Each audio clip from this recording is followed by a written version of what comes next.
Stop dulu. Apakah kalian sadar kalau posisi Indonesia sekarang makin diperhitungkan di panggung dunia? Dengar baik-baik kabar ini. Pekan ini, Presiden Prabowo menjalankan diplomasi besar ke Inggris dan Swiss dengan membawa dua misi utama, ekonomi dan lingkungan.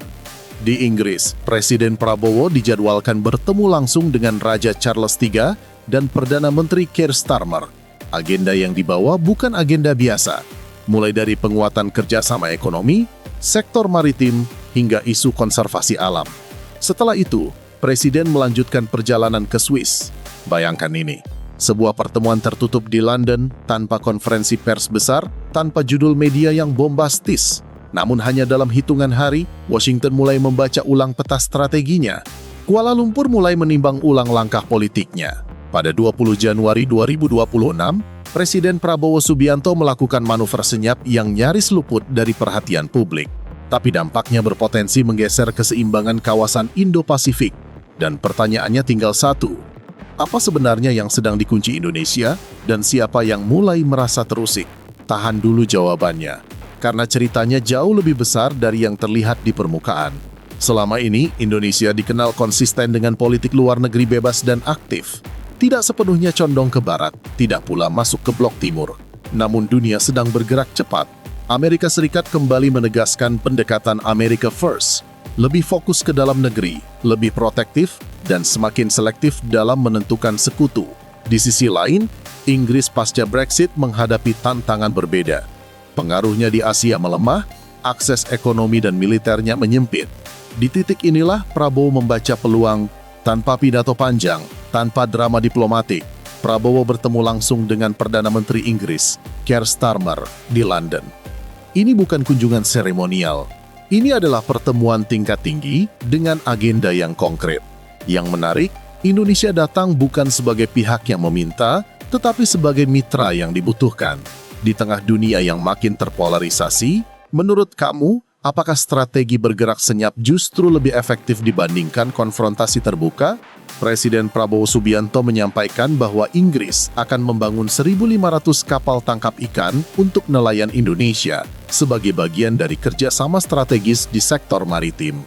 Menurutnya, Indonesia membutuhkan investasi besar-besaran di bidang kelautan untuk memperbaiki kampung-kampung nelayan, meningkatkan kualitas hidup mereka, sekaligus mendorong konsumsi protein nasional. Presiden Prabowo menilai kerjasama strategis dengan Inggris ini akan mempercepat pertumbuhan dan kemajuan ekonomi Indonesia. Mereka akan mendukung rencana kita untuk membangun 1.500 kapal ikan pertama, karena kita ingin melakukan investasi besar-besaran. Kita ingin memperbaiki desa-desa nelayan kita ingin meningkatkan kualitas hidup para nelayan. Kita ingin meningkatkan konsumsi protein rakyat kita. Jadi ini sangat strategis bagi kita.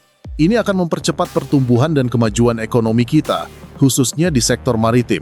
Saya ingatkan, 3/4 wilayah negara kita adalah laut, dan konsumsi protein rakyat kita masih terlalu rendah. Itu yang ingin kita perbaiki. Namun disinilah ceritanya mulai berubah drastis. Dari pertemuan itu lahir kesepakatan yang membuat banyak pihak terdiam. Program Maritime Partnership senilai 4 miliar pound sterling. Jika dirupiahkan, nilainya sekitar 87 triliun rupiah.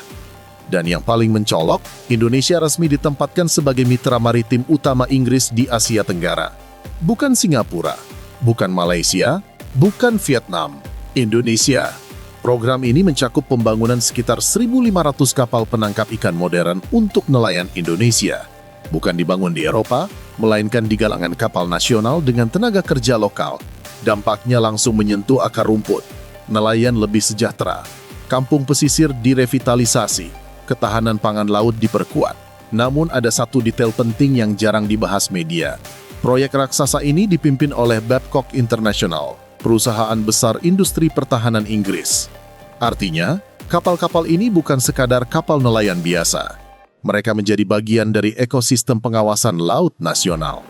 Ruang gerak pencurian ikan dari London, Prabowo tidak hanya membawa pulang kapal nelayan, tetapi juga akses ke kampus-kampus elit dunia. Jauh dari tanah air, Presiden Prabowo Subianto tidak sedang berwisata. Di Downing Street, ia bertemu Perdana Menteri Inggris, Keir Starmer. Dari meja perundingan itulah lahir keputusan penting. Inggris mendukung pembangunan ribuan kapal penangkap ikan bagi Indonesia.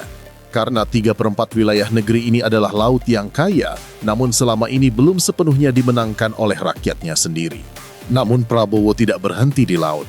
Ia juga membawa masa depan generasi muda Indonesia ke pusat peradaban ilmu pengetahuan dunia.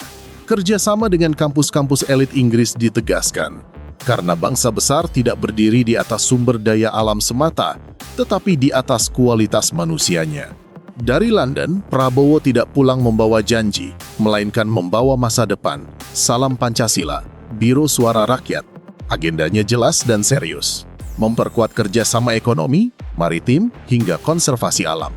Setelah itu, Presiden melanjutkan perjalanan ke Swiss untuk menyampaikan pidato kunci di World Economic Forum Davos.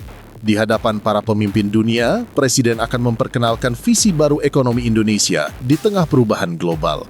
Diplomasi ini menjadi bukti nyata bahwa Indonesia siap tampil sebagai pemain kunci, baik dalam investasi maupun pelestarian lingkungan hidup. Langkah besar ini membawa Indonesia semakin diperhitungkan di mata internasional.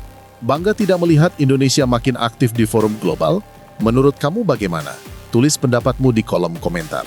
Jangan lupa like dan share agar semua tahu progres Indonesia. Namun puncaknya belum berhenti di sini.